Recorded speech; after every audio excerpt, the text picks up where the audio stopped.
سلام كميت وعلو خبرات سمعتنا حد صرت زيناتات كوابينا عالم من حيزنا قريبنا لنا أرستاتهم كنا قدم شودن من سحاب روسيا أقداس سقمت مخانو قليتا قبل علي بوليتيكينياتات زورد إن من قلت عن منكاي كسرح الليو نروي أب أوان لبدا أبالنت محبر كونفدريشن معبايو قليتا كمون أبزح لفورحة الري سدد نايتا هاجر زناد عبيت آرئيون زبلو نكالوتن زيناتات كلونام حجي نابزر زراتهم روسيا ندبلوماسيا وزت زرعت تقربنت كمون سراويتا كتسحب زررب مجمارا باونتا كمتريو منستر قدات وصايش ودن انليند غليصا إذا قريتشت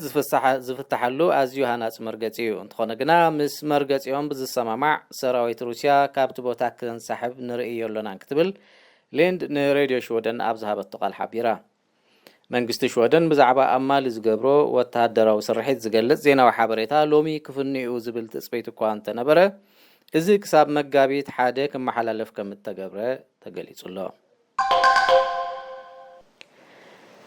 ኣብ ምምሕዳራት ከተማን ኣውራጃታትን ኣብ ልዕሊ ፖለቲከኛታት ዝወርድ ጸልኢ ምፍረራህን መንግልታዕን ንምምሕያሽ ሕጂውን ገና ክስራሓሉ ከም ዝግባእ ተገሊጹ ዝበዝሑ ካብ ዘንትካላት ኣብ ልዕሊ ፖለቲከኛታት ዝወርድ ጸለን ምፍረራህን እናኣልየሉ ኣገባብ ኣሎና እኳ እንተበሉ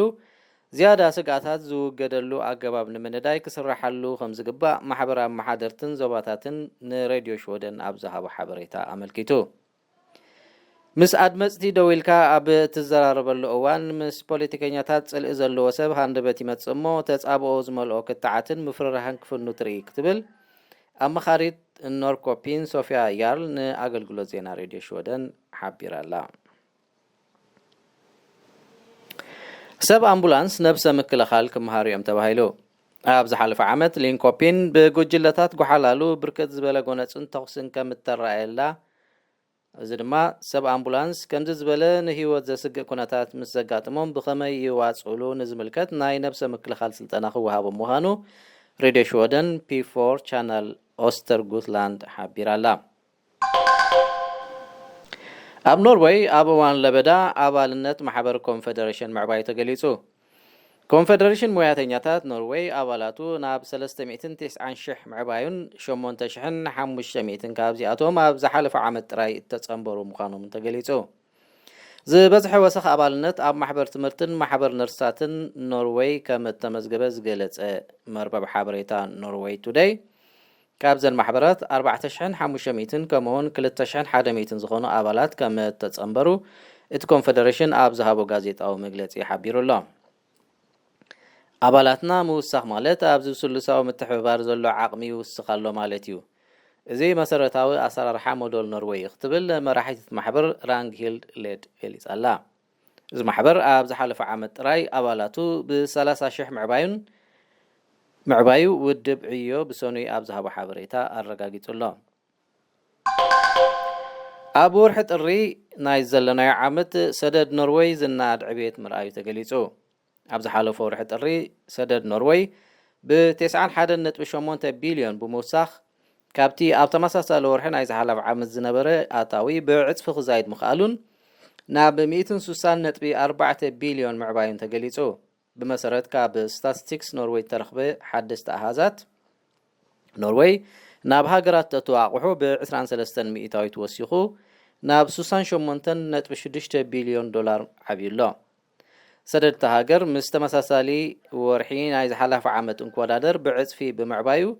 مخسب نقد تهاجر ناب 9 نت بشمونت بليون دولار كم تجمته نرويج توديز تبع مربب حبريتا أملكيتو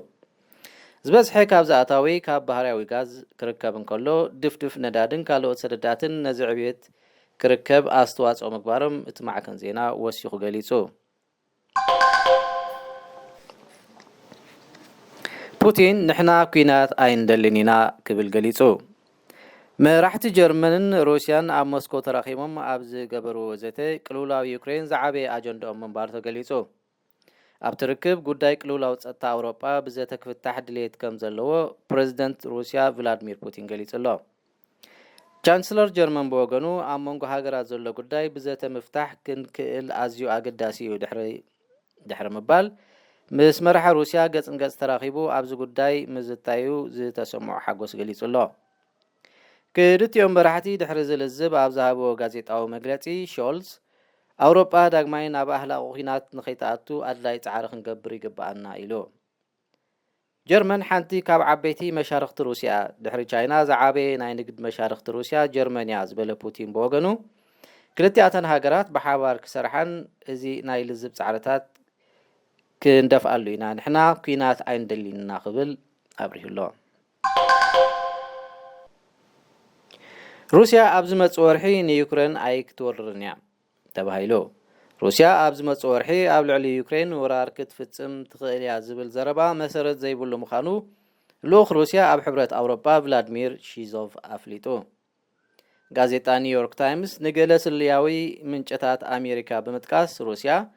ረቡዕ 16 ለካቲት ንዩክሬን ክትወራ ትኽእል እያ ዝብል ሓበሬታ ኣመሓላሊፉ ምንባሩ ዝፍለጥ እዩ።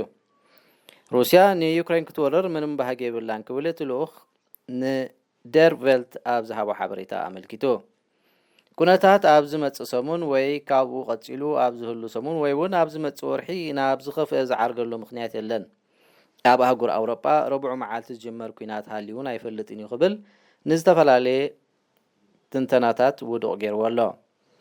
ኣምባሳደር ሩስያ ኣብ ብራስለስ እውን ተመሳሳሊ መግለጺታት መሃቡ ዶቼ ቬለ ወሲኻ ሓቢራላ። እምበር ክቡራት ሰማዕትና ንሕጂ ኣዳሊናዮ ዝነበርና ዜናታት በዚ ፈጺምና ኣለና። ንምክትታልኩም ነመስግን። ሰላም።